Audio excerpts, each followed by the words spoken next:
Much like the Bee Gees, we're staying alive. Let's talk about it. Setup Man Podcast right now.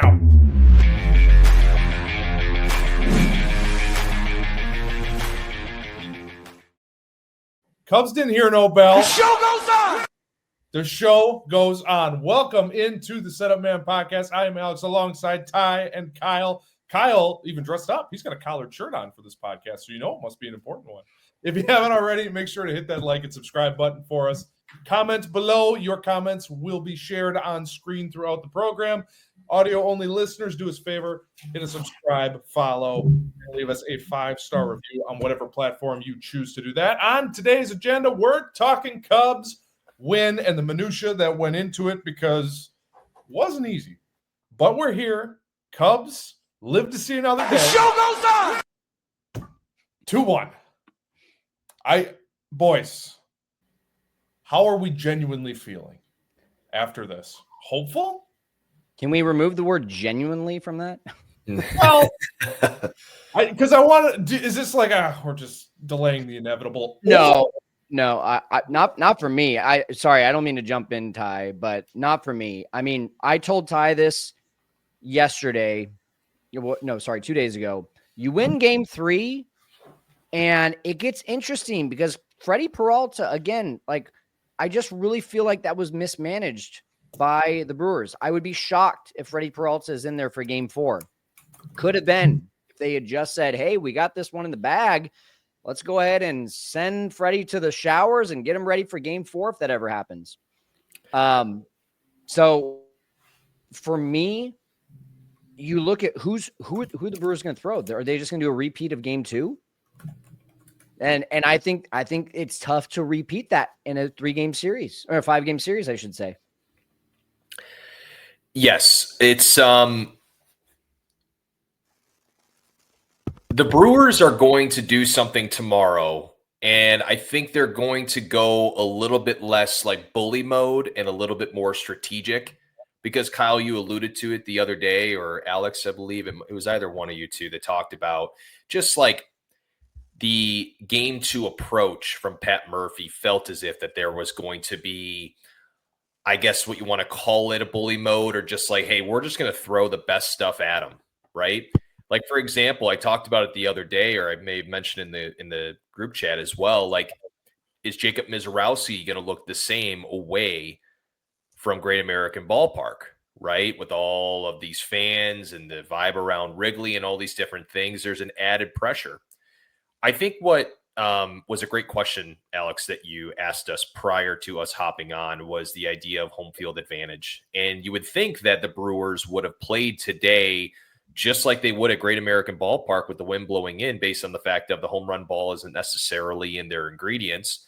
It's going to be small ball, trying to put the ball in play. And ultimately what happened today is I truly believe this. I believe the Cubs beat them at their own game, even though the Cubs didn't necessarily do it at the highest level, as I'd like to call it. But you know what? I said it yesterday, or I said it 2 days ago.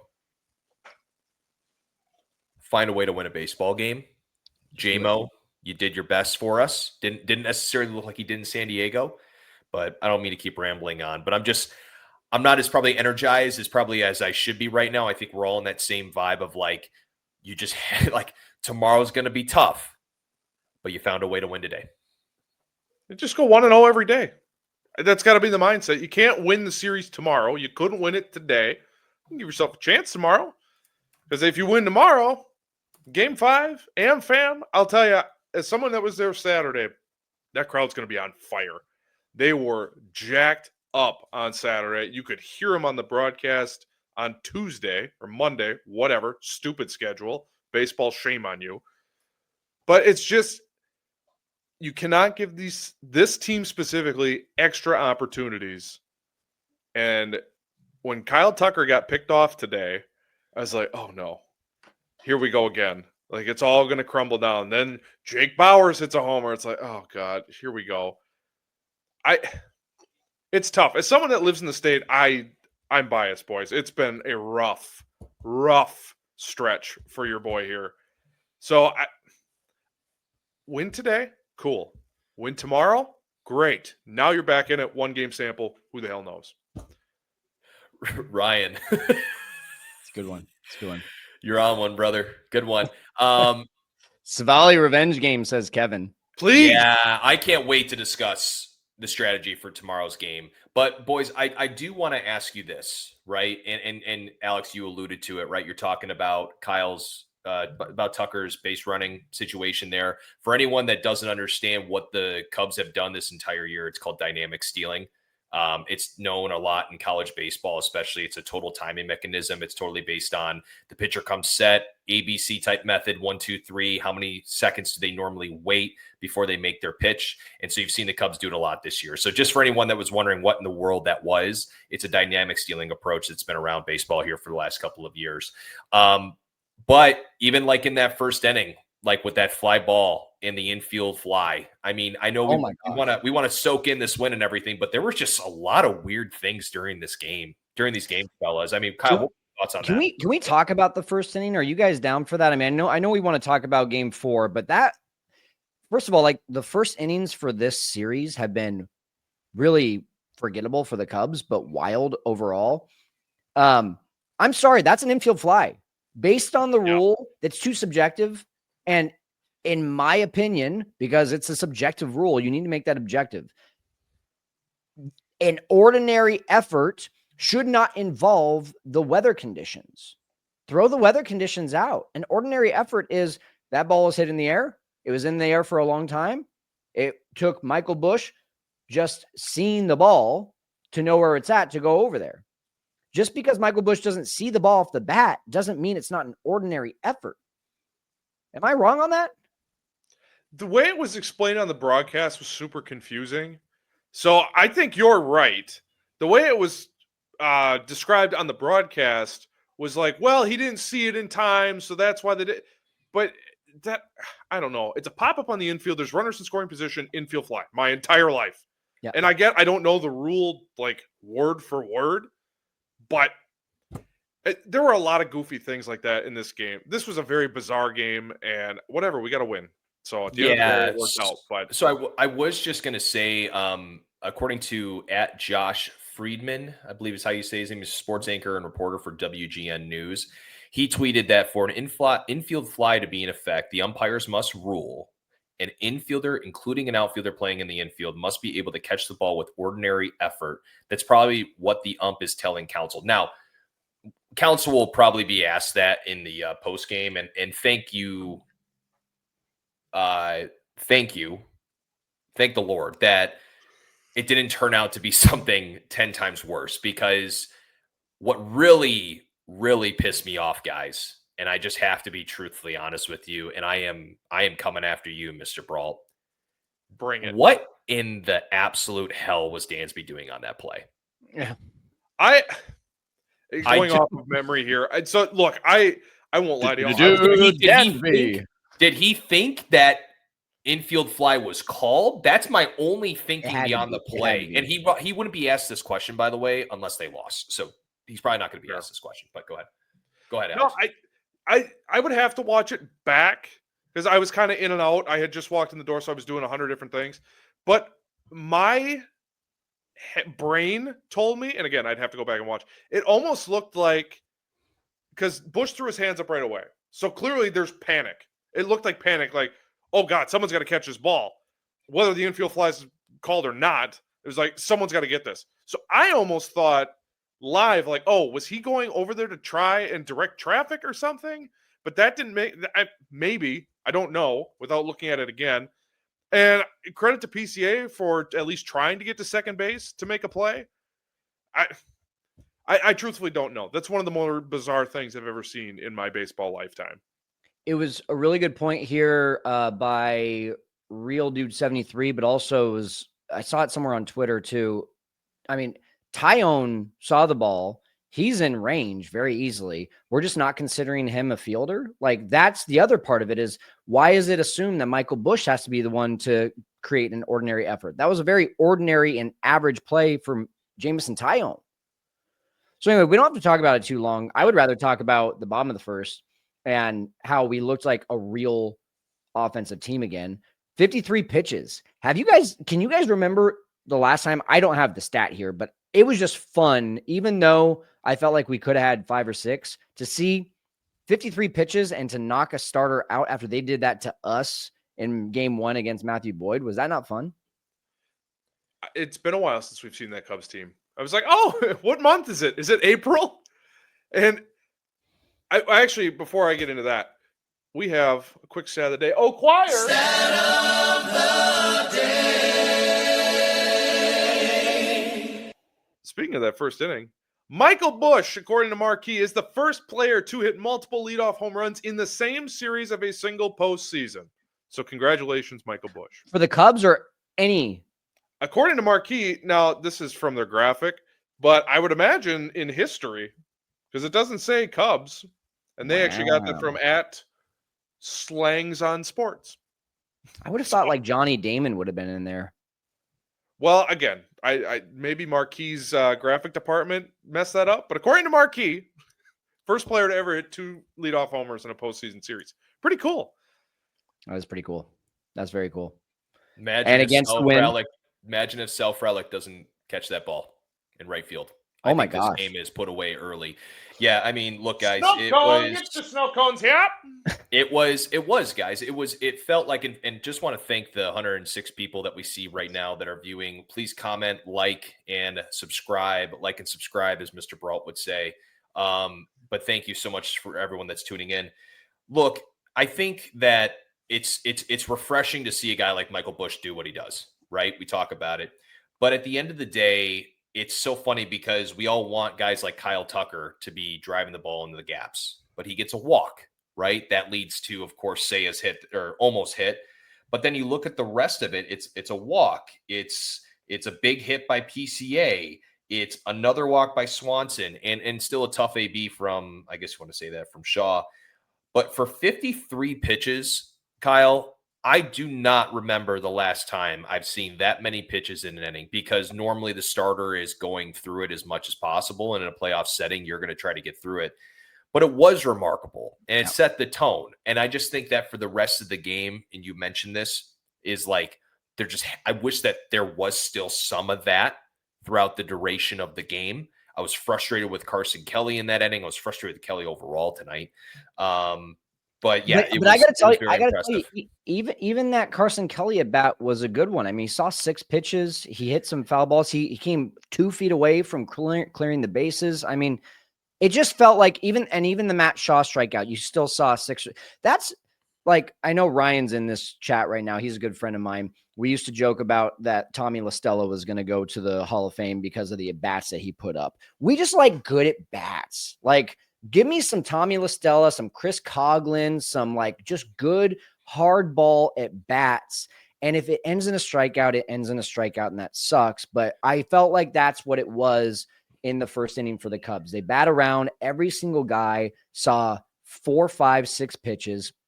And they did it against Priester. Then they did it against Mears too. And you saw what happened, right? Like Mears throws the wild pitch, and it was all those things. It was the unforced pressure. Well, it was the forced pressure that turned into the unforced errors that you could say.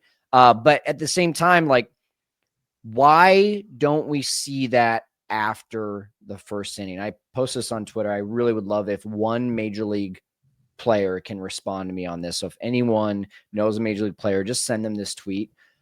How is it that a major league team comes out in the first inning, hyped up like this in 3 consecutive games, and then just doesn't bring it at all the rest of the time? Sure, the Cubs in game 1 hit 2 more solo home runs for innings 2 through 9, but at that point, it wasn't even a game.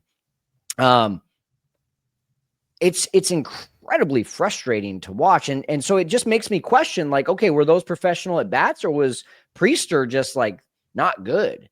I mean, he wasn't very good, but at the same time, like, can we give any credit to this offense for scoring those 4 runs? I think we can, but why? How do you explain the rest of the innings? I was going to just kind of say that, like, in regards to that idea behind baseball and in the first inning, comparatively to the 2nd through 9, I kind of related to first half, second half of the NFL. I feel like adjustments are made so hard, especially too, that in pretty much, so if we look at just this game in general, 1 through 9 hit, right? I think that there are true adjustments that they do make on their side, especially with some of these arms that we're facing out of the pen from the Brewers. I do think that that has to do with why the offense was so poor. But I will say this. It happens every single time for the Cubs.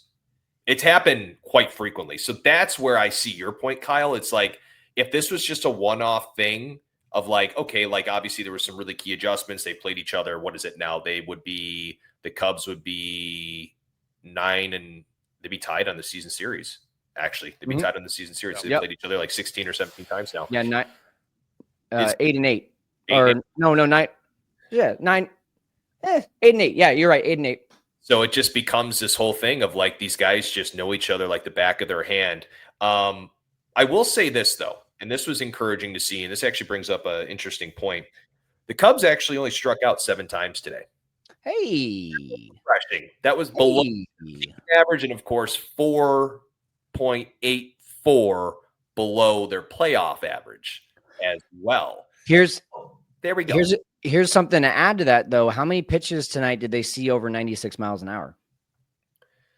Okay, I could see that. I could see that for sure. I mean, you're talking, was Anderson throwing 96 plus?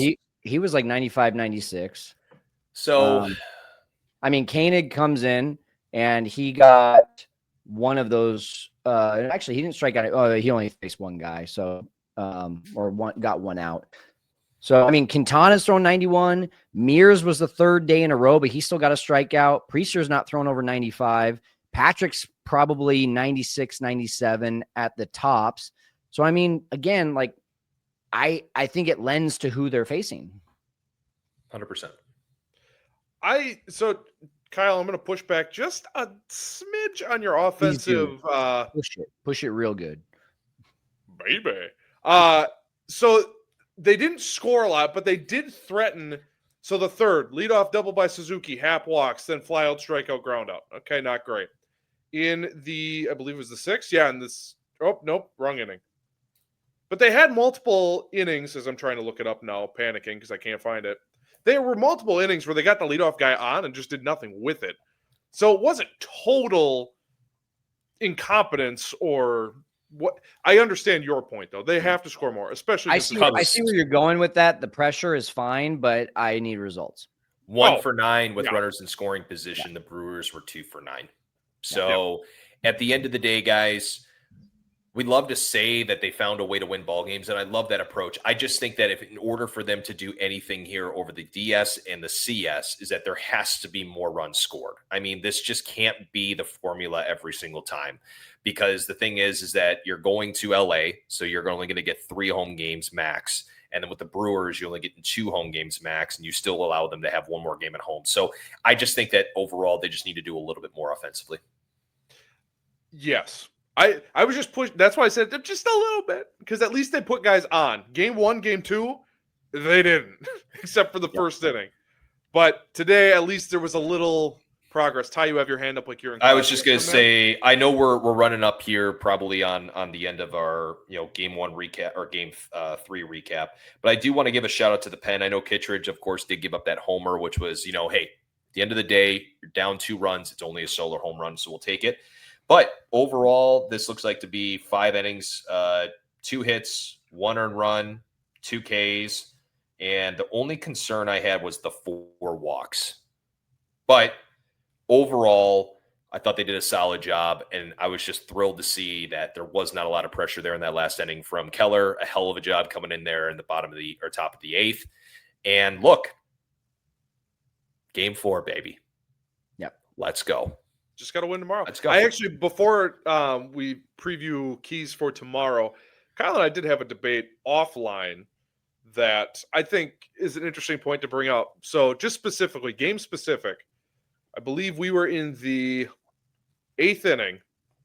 Kittredge starts the inning, gives off a double to Churio. Well, PCA almost caught it, but a double to Churio. And then you and I were going back and forth on what's the thinking there, because they set their lineup left, right to start the order. So Churio leading off the 8th inning, hits a double off Kittredge. And you and I were talking off air about, well, why would you leave Kittredge in for that one batter? Why not bring in Thielbar? He's ready to roll. To which I responded, well, right on right for Churio, even though Kittredge didn't look great tonight. And then Thielbar gets 2 out of 3 lefties hypothetically. But I am curious now that we're on air to have that debate again. So do you stick by? I'll just give you my quick thoughts because I really do want to talk about Game 4. I felt like there was 2 or 3 times in this game today that Craig Counsell managed as if he knew we had a game tomorrow. And I don't appreciate that in a do or die situation.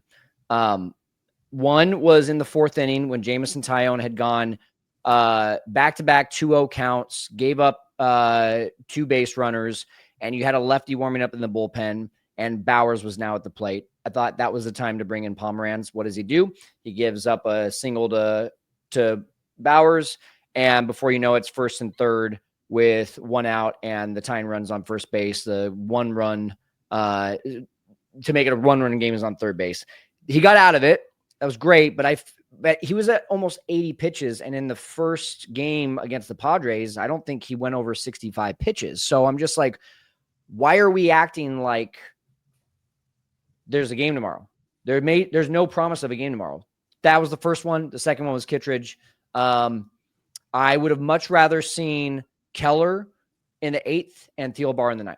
Or if Keller went 1, 2, 3, 5, 6, 7 pitches, send him back out there for the 9th. Kittredge didn't look good in the 7th inning. He didn't look good. So to send him back out there, I thought was an unserious move. Fair enough, Your Honor. All right, let's talk Game 4. So tomorrow, 8 o'clock Central Time, 8 o'clock Wrigley Time. I don't know why they continue to do this to poor Midwestern fans. But no pitching. I am looking right now. No pitching announcements have been made. I thought it was interesting that Chad Patrick pitched today in the 8th. I thought maybe he was going to go tomorrow, and they saved Peralta for a potential Game 5. I'm starting to lean on they're going Peralta tomorrow, and they're going for Broke, which I don't blame them for. And then for the Cubs, what are we thinking here? Because Savali pitched Saturday, so technically he could go probably, but that's short rest. He threw 30-some pitches. Colin Ray, but he pitched Tuesday in a blowout, so that feels like a wasted bullet. And I don't think either of us or any of us are going to Shota or Boyd in this spot. Shota would be way short rest. Ben Brown. Well, hold on, guys. Wait a minute. Are you 18 innings, 2 runs against the Brewers in his career? Carry are on, you guys? Son. Are we for sure not starting Boyd tomorrow? I don't know. I don't think so. Better not I don't be. know that you can. It would not surprise me if they do, but all I can say is better not be. So here's the thing. So I just looked, and between Saturday and tonight's lineup, right? It's really hard to go even opener in this style based on the fact of them having the ability to have that left, right. Mm-hmm. Yelich, Churio, Terrain, Contreras tonight versus Boyd. You had Churio, Terrain, Contreras, Yelich. So who do you want to neutralize out of those top 4? Churio. Okay. Honestly, I would say the right-handers. I think Yelich is hitting like a ridiculous 500 in this series or something. But Contreras has also been killing them. Churio's been killing them. So I guess I'm trying to neutralize the righties. But there's not a great answer. That's the question that I think Counsell is sitting there and really, really having to try to figure out. Because Savali would be available. It's been 4 days rest. He should be fine to go. Right? Ben Brown is obviously available.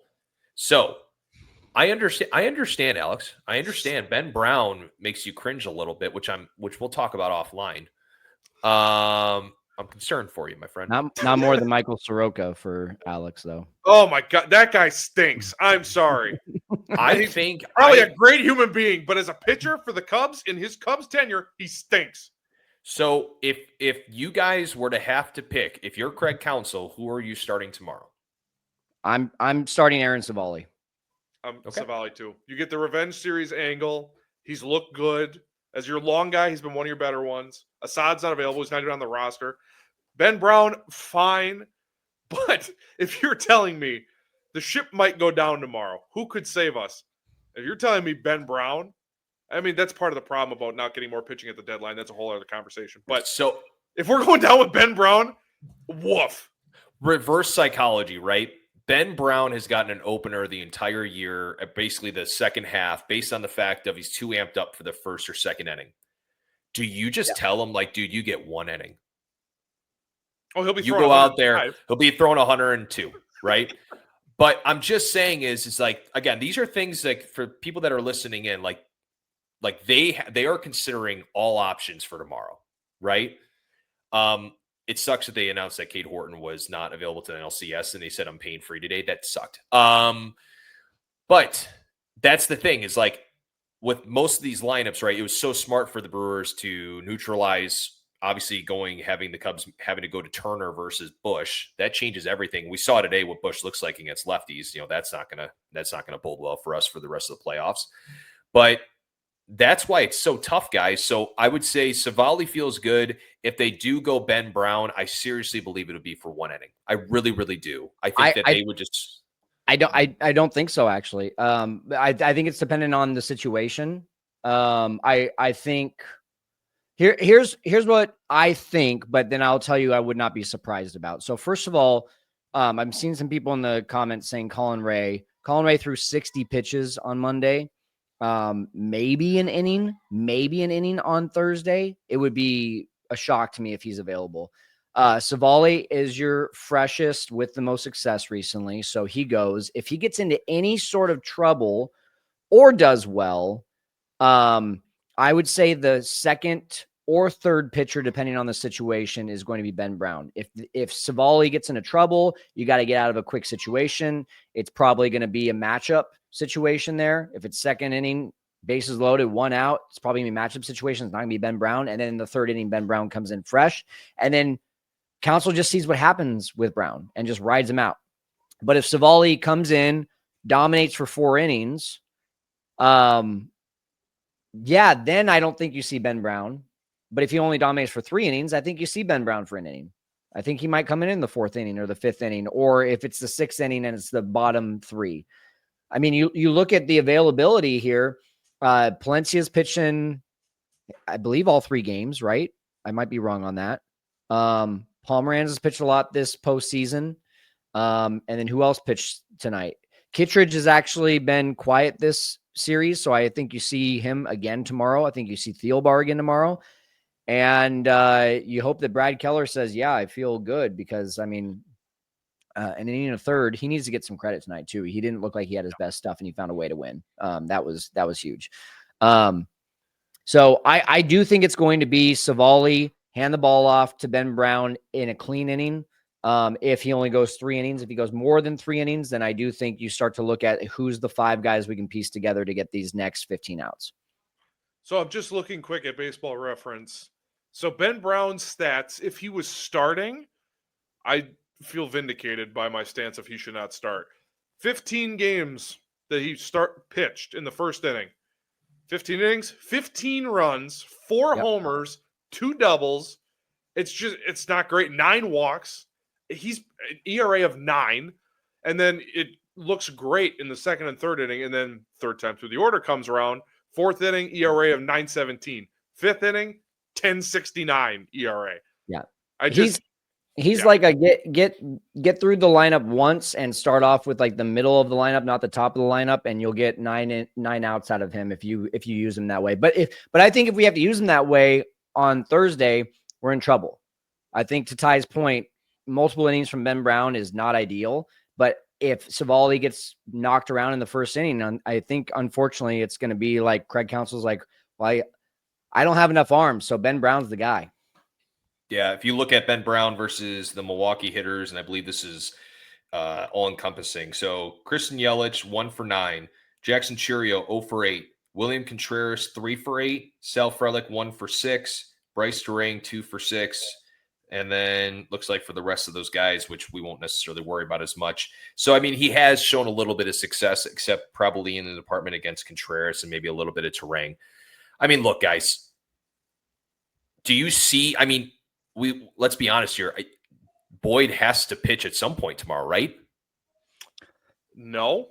I don't think so. The way he's you guys think that we can go Ben Brown and Aaron Savali until the 5th or 6th inning with just those 2?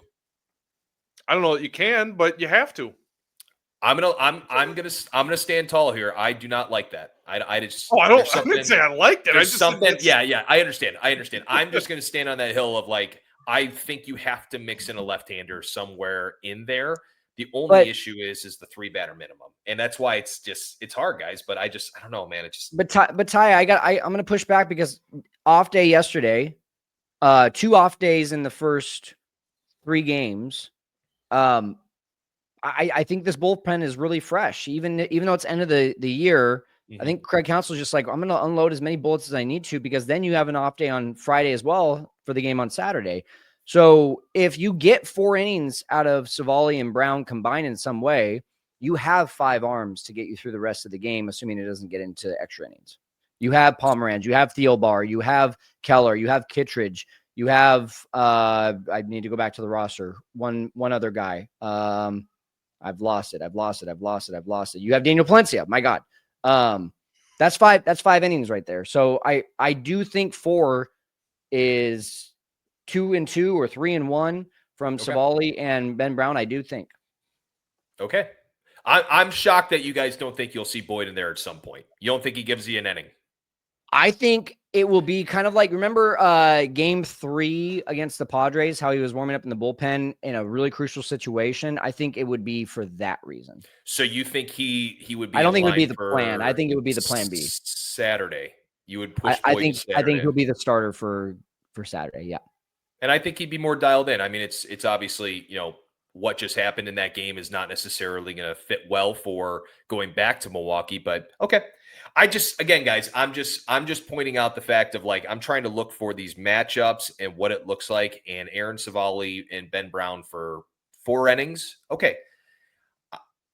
I'm going to believe more in Savali, of course, than I would Ben Brown. But again, it's just, I don't know, maybe my head's a little bit mixed up right now with the way I feel about the situation for tomorrow. I just would love if they just posted their lineup tonight. That'd be great. Yeah. I think I also think this is a great question, though, from Nathan. If you think the Cubs bullpen is fresh, would you not think that Peralta is also fresh and Mizzo? I think that's a great question. Great question, Nathan.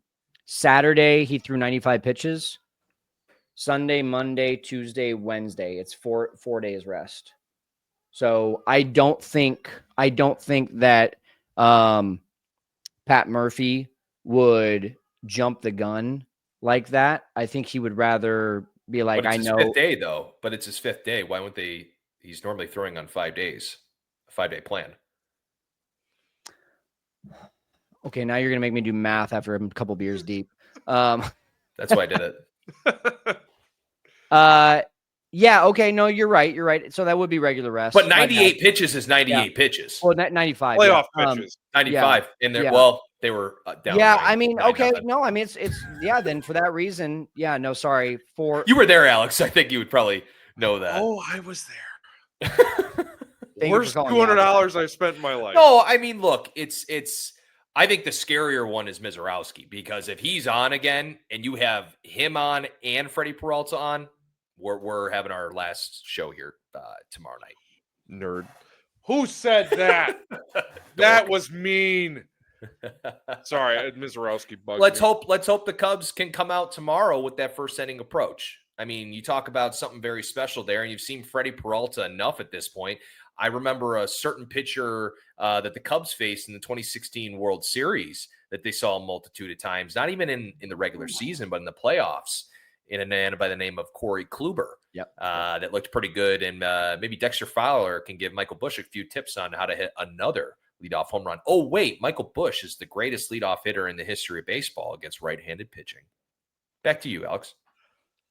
I mean, I get my final thoughts on this whole thing.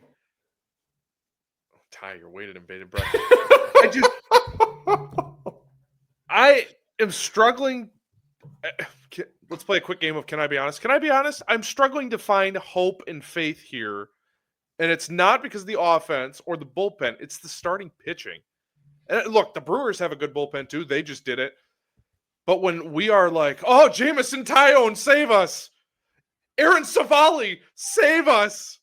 Ben Brown, it's like, we're just not a serious playoff team. And I know some of that's injuries like Cade getting hurt. Who could have saw that? Justin Steele being hurt. Who would have saw that? But it's just, you don't trust any of your starters. Oh, we're going to push Boyd to Saturday. Okay, it's extra rest. That's cool. But do you feel great about that? No. Do you feel great about Shota? No. The only one you feel good about is Tyone. And honestly, my number 2 trusted guy would probably be Savali, which is crazy. And it's just, I don't know. Seeing him for the second time this quickly, I don't know, guys. I'm just not as optimistic as I hope to be. And tomorrow when it hits, 8:08 Central Time, dear Lord, 6:08 my time when it hits, I will bring in the optimism. I will feel good about this. This is just how you fan. And then it's for, over 100 people that were joining us here tonight. We all fan probably in similar ways. You deal with just the idea of how in the world can this offense score more than 4 runs at this point? How in the world are they going to beat a team that just like the Milwaukee Brewers? And they did it tonight. And then we think, there's no way they can do it 2 days in a row. They're going to throw Freddie Peralta and Jacob Mizorowski, and somehow tomorrow we run Freddie Peralta out after 2 innings. Just baseball is very weird. And we saw today that Wrigley's effect is real, and it's just going to be fascinating to see tomorrow. Can we play? Because it's like, do you guys want to go a little bit more small ball against a guy like Peralta? Because his swing and miss stuff is just like, our guys have not played in any way, shape, or form like the Brewers in such a long time, right? We played like that at certain points throughout the year, but nothing that was consistent. That's why it's like really hard for me to believe that the Brewers tomorrow won't have a great game. And that's to all the people that came after our guy Kyle about basically Kyle has gone viral for basically 2 days straight. Might as well see him tomorrow on local news network because this guy is more popular than, Leonardo DiCaprio at this point. But like Sam Decker told me how to fan. Yeah, well, Sam Decker can go.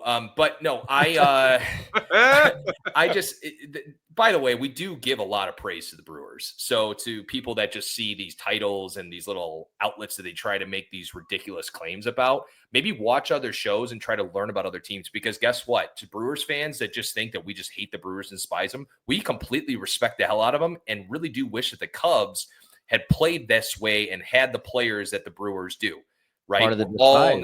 We're all in the same boat there, right? So to all those people that said all that, screw off, go read a book or go to bed, dorks, because tomorrow the Cubs are going to come at you and we're just going to have to see what happens. I am untethered and my rage knows no bounds. And Saturday is going to be a movie. So back to you. Goodness gracious, you just went scorched earth. Can I pump a little sunshine? Is anyone in the mood for a little sunshine and optimism for tomorrow? Kyle is. So, Freddie Peralta in his career at Wrigley, 5-2, not great. ERA, 4.11, 46 innings pitched. That's not a small sample size. He's given up, 4 homers, 21 earned. He's walked 30. Might be something there. I don't know. I'm just saying. Who knows? I'm still waiting. I'm kind of stalling a little bit because I'm hoping we get an announcement of any sort, but let me just double check the MLB app to see. I was checking. There's nothing announced yet. Yeah. So I guess we'll find out tomorrow. 8:08 start time. Cubs win. The show goes on. Show goes on for one more night. Can I give one more shout out? I apologize. We went this entire show without saying how huge that PCA hit was. It was huge. It was massive. You're right. It was ginormous.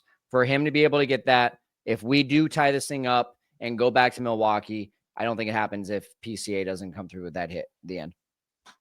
No, you're right. And honestly, he's looked at the plate a little more competent this series compared to the San Diego series. I know that's not a very high bar to clear, but even Saturday, they're getting just the brakes beaten off him. He looked better at the plate.